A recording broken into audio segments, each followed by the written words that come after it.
আজকে আমরা দেখব দ্বিতীয় পর্যায়ক্রমিক মূল্যায়ন 2025-এর জন্য ষষ্ঠ শ্রেণী ভূগোল প্রশ্ন, যেখানে পূর্ণমান 50, সময় রয়েছে 1 ঘন্টা 30 মিনিট।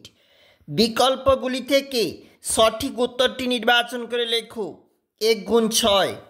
একটি ক্যাকটাস জাতীয় উদ্ভিদ হল, উত্তর হবে ফণিমনসা। তুলো চাষ ভালো হয় কালো মাটিতে। ভারত মহাসাগর আয়তনে বিশ্বে তৃতীয়। ক্ষুদ্রতম মহাদেশটির নাম ওশিয়ানিয়া। পৃথিবীর বৃহত্তম মহাদেশ এশিয়া। পৃথিবীর মহাদেশের সংখ্যা 7টি। পরের প্রশ্ন দেখো কি বলেছে।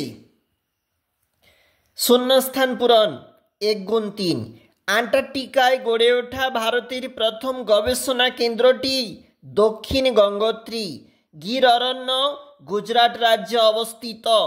দিন রাত্রি সংগঠিত হয় আবর্তন গতির জন্য। এর পরের প্রশ্ন কি বলেছে একবার দেখে নাও।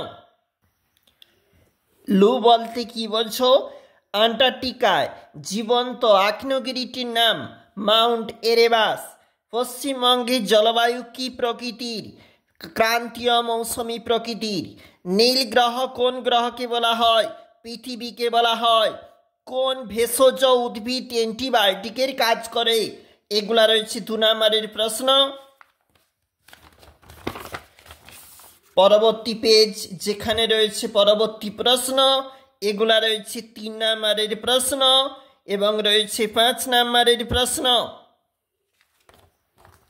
এখানে আমাদের রয়েছে অন্তিম পেজ, অর্থাৎ আবহাওয়া জলবায়ুর পার্থক্য।